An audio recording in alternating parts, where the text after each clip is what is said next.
Assalamualaikum warahmatullahi wabarakatuh. Perkenalkan, saya Resti dengan NIM 21167. Dan saya Galuh Parwanti dengan NIM 211168. Baiklah, di sini kami akan menjawab soal UTS mata kuliah fikih. Baiklah, soal pertama yakni ada 3 istilah yang saling terkait dalam ilmu hukum, yaitu syariah, fikih, dan usul fiqh. Jelaskan masing-masing tersebut dan bagaimanakah hubungan ketiganya. Kata syariah berasal dari kata syaro yang artinya menjelaskan. Dilihat dari segi ilmu hukum syariah berarti norma hukum dasar yang telah ditetapkan oleh Allah yang wajib diikuti oleh umat Islam berdasarkan iman yang berkaitan dengan akhlak, baik yang berkaitan dalam hubungannya dengan Allah maupun dengan sesama manusia. Istilah fikih secara bahasa artinya al-fam, yang artinya pemahaman. Secara istilah, fikih merupakan pengetahuan yang dihasilkan dari sejumlah hukum syariat yang bersifat cabang dan digunakan untuk mengatur amal perbuatan dan bukan digunakan sebagai landasan masalah akidah. Secara singkat, fikih berarti produk hukum yang dihasilkan di dalamnya terdapat pemikiran-pemikiran para ulama mazhab. Ilmu fikih mengatur hukum-hukum syariat. Terdapat beberapa topik pembahasan yang dibahas dalam ilmu fikih seperti tata cara ibadah yang disebut dengan fikih ibadah, fikih yang mengatur tata cara jual beli dan transaksi akad yang disebut sebagai fikih muamalah. Usul fikih merupakan asal usul fikih. Secara istilah, usul fikih merupakan ilmu yang membicarakan berbagai ketentuan dan kaidah yang dapat digunakan dalam menggali dan merumuskan hukum syariat Islam dari sumbernya. Secara singkat dapat dikatakan bahwasanya usul fikih ini merupakan suatu cara yang dilakukan oleh para ulama mazhab secara sungguh-sungguh dalam menghasilkan produk hukum yang digunakan dengan fikih. Jadi, hubungan antara syariah, fikih, dan usul fikih diibaratkan syariah itu sebagai bahan atau dasar dalam menghasilkan fikih. Sedangkan usul fikih merupakan suatu alat atau cara yang untuk menghasilkan produk fikih tersebut. Artinya, ketiganya saling berkaitan. Selanjutnya, soal yang kedua yakni di dunia Islam banyak muncul mazhab dalam fikih. Jelaskan beberapa mazhab tersebut dan jelaskan apa sajakah yang menyebabkan terjadinya perbedaan mazhab dalam fikih. Ada 4 mazhab yang sering muncul dalam fikih. Yang pertama yaitu mazhab Hanafi, di mana kita ketahui bahwa mazhab Hanafi ini adalah mazhab yang pertama. Sesuai dengan namanya, mazhab Hanafi didirikan oleh Imam Abu Hanifah An-Nu'man bin Sabit. Imam Abu Hanifah lahir pada tahun 80 Hijriah di Kufah dan wafat pada tahun 150 Hijriah. Mazhab ini dikenal sebagai mazhab ahli qiyas atau akal karena hadis yang sampai ke Irak hanya sedikit. Sehingga Imam Abu Hanafi lebih banyak menggunakan qiyas atau akal. Imam Abu Hanifah termasuk ulama cerdas, pengasih, fasih membaca Al-Quran, dan ahli ibadah tahajud. Kemudian yang kedua yaitu mazhab Maliki. Mazhab Maliki ini dicetuskan oleh Imam Maliki bin Anas al-Asbahi. Beliau ini lahir di Madinah pada tahun 93 Hijriah dan wafat pada tahun 179 Hijriah. Imam Maliki ini merupakan ahli hadis di Madinah di mana Rasulullah hidup dan menjadi tokoh penting di kota tersebut. Mazhab Maliki ini dikenal sebagai mazhab ahli hadis, yaitu hukum agama yang bersumber pada hadis-hadis. Kemudian yang ketiga yaitu mazhab Syafi'i. Mazhab Syafi'i ini sesuai dengan namanya, mazhab Syafi'i didirikan oleh Imam Muhammad bin Idris Asy-Syafi'i Al-Quraisy. Beliau ini lahir di Guzah pada tahun 150 Hijriah dan wafat di Mesir pada tahun 204 Hijriah. Imam Syafi'i ini banyak belajar kepada Imam Maliki yang telah dikenal sebagai mazhabul hadis. Kemudian yang terakhir yaitu mazhab Hambali. Seperti kita ketahui bahwa mazhab Hambali ini adalah mazhab yang terakhir. Mazhab Hambali didirikan oleh Imam Ahmad bin Hanbal As-Saibani. Beliau lahir di Baghdad tahun 164 Hijriah dan wafat pada tahun 248 Hijriah. Imam Hambali ini merupakan murid dari Imam Syafi'i. Adanya perbedaan-perbedaan dalam bermazhab, yaitu yang pertama, legitimasi kebolehan berijtihad, yaitu adanya legitimasi dari Allah Subhanahu wa Ta'ala dan Rasul terhadap kegiatan ijtihad.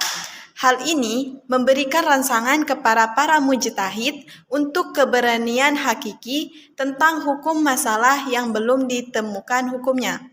Kemudian, perbedaan dalam memahami ayat-ayat zaniyat. Ayat-ayat zaniyat adalah ayat-ayat yang memungkinkan setiap mujtahid memahami dan mengambil kesimpulan hukum yang berbeda dari ayat tersebut. Kemudian yang ketiga yaitu perbedaan dalam menilai hadis. Kemudian yang keempat, perbedaan dalam menilai posisi Muhammad Shallallahu Alaihi Wasallam.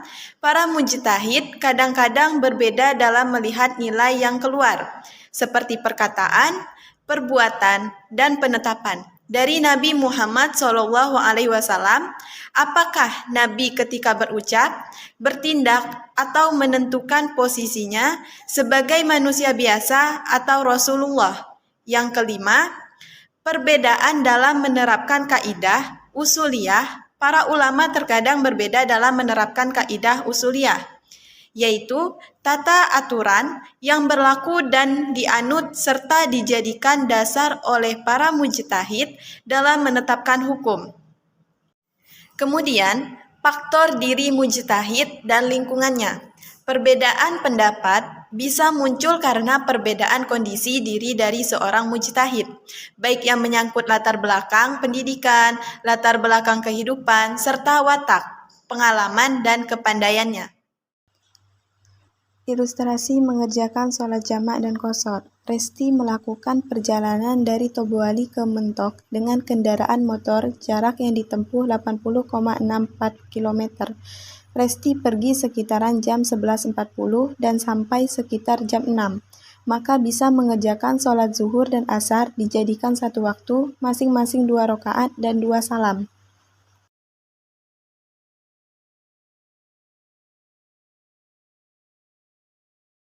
Resti dari Tobuale untuk pergi ke Muntok dengan jarak tempuh 80,64 km. Di tengah perjalanan, Resti berhenti di salah satu masjid untuk mengerjakan sholat zuhur dan langsung menjamak qasharkannya dengan sholat asar.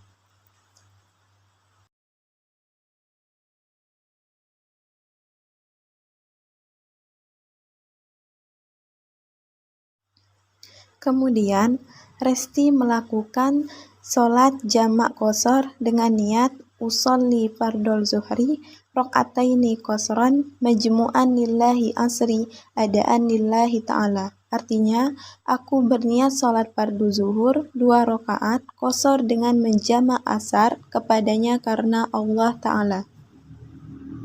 Sholat jamak qashar ini sama halnya dengan sholat subuh, di mana jamak dan qashar ini adalah sholat yang diringkas. Yang tadinya sholat 4 rakaat dijadikan 2 rakaat. Ibaratkan sholat zuhur menjadi 2 rakaat dan sholat asar 4 rakaat menjadi 2 rakaat. Tetapi dengan melakukannya secara bersamaan dan dengan 2 kali salam.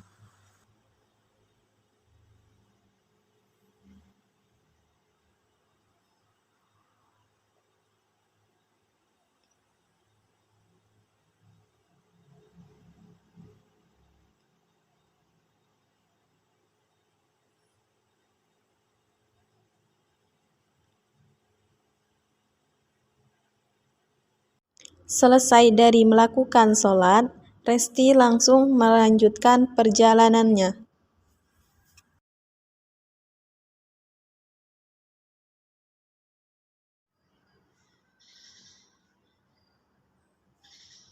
4. Buatkan ilustrasi proses pembayaran zakat fitrah dan zakat mal, emas, pertanian, dan profesi, beserta penyelesaiannya.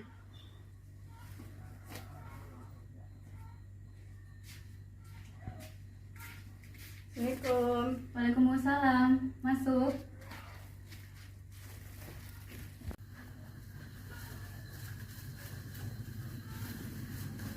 Saya ingin membayar zakat fitrah untuk saya sendiri. Baiklah, saya akan memandu membaca niatnya. Nawaitu an uhrija Nawaitu an ukhrija zakata al-fitriyah zakata al-fitriyah nafsi nafsi fardo lillahi ta'ala. fardhu lillahi ta'ala. Aku niat mengeluarkan zakat fitrah Aku niat mengeluarkan zakat fitrah untuk diri sendiri, untuk diri sendiri, fardo karena Allah, fardhu karena Allah, lillahi ta'ala. lillahi ta'ala. Baik, saya terima ya. Ya Bu, makasih. Sama-sama.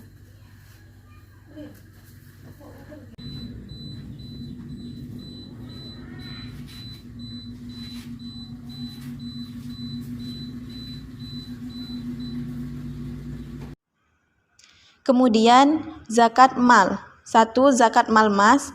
Galuh memiliki emas sebanyak 200 gram, maka zakat yang harus dikeluarkannya adalah sebagai berikut. Umpamanya, harga emas 1 gramnya tersebut 80.000, zakat yang dikeluarkan 2,5%. Hisab emas tersebut adalah 85 gram.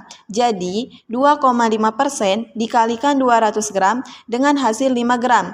Kemudian, zakatnya tersebut 5% dikalikan dengan harga 1 gram emas senilai 80.000, maka zakat yang dikeluarkannya adalah sebesar Rp400.000.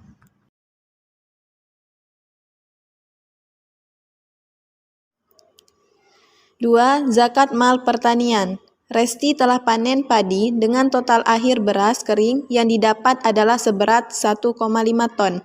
Pengairan padinya menggunakan irigasi berbayar. Jadi, berapakah zakat yang harus dikeluarkan? Cara penyelesaiannya yaitu jenis pengairan irigasi itu 5% karena dia berbayar. Total panen dalam bentuk beras putih kering senilai 1,5 ton atau sama dengan 1.500 kg. Lebih besar dari nisab beras putih 815,758 kg beras. Jadi, zakat yang harus dikeluarkan adalah 5% tadi dikalikan dengan berat beras yaitu 1.500 kg gabah kering. Jadi zakat yang dikeluarkan adalah 75 kg beras atau sama dengan 0,75 kuintal beras. 3. Zakat mal profesi. Galuh berprofesi guru PNS yang telah sertifikasi dapat menyisihkan rata-rata 5 juta per bulan dari penghasilannya. Berapakah zakat yang dikeluarkan Galuh tersebut? Cara penyelesaiannya. Jumlah penghasilan selama 1 bulan dikali 1 tahun adalah sebesar 5 juta dikali dengan 12 sama dengan 60 juta. Zakatnya adalah sebesar 2,5% dikalikan dengan 60 juta sama dengan 1.500.000. Jadi, zakat yang dikeluarkan sebesar 1.500.000. 5. Buatlah ilustrasi beserta penjelasan tata cara tayamum yang benar. Pertama, membaca basmalah. Meletakkan kedua tangan di atas debu yang bersih dan suci.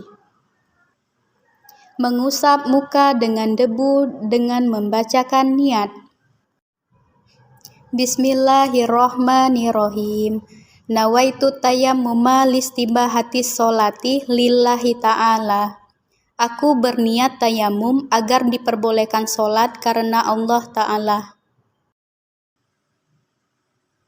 Selanjutnya, meletakkan kedua tangan di atas debu yang berbeda untuk diusapkan kedua tangan sampai siku dan usahakan tidak menyentuh telapak tangan dikarenakan di telapak tangan tersebut ada debu untuk mengusap bagian tangan yang berlawanan.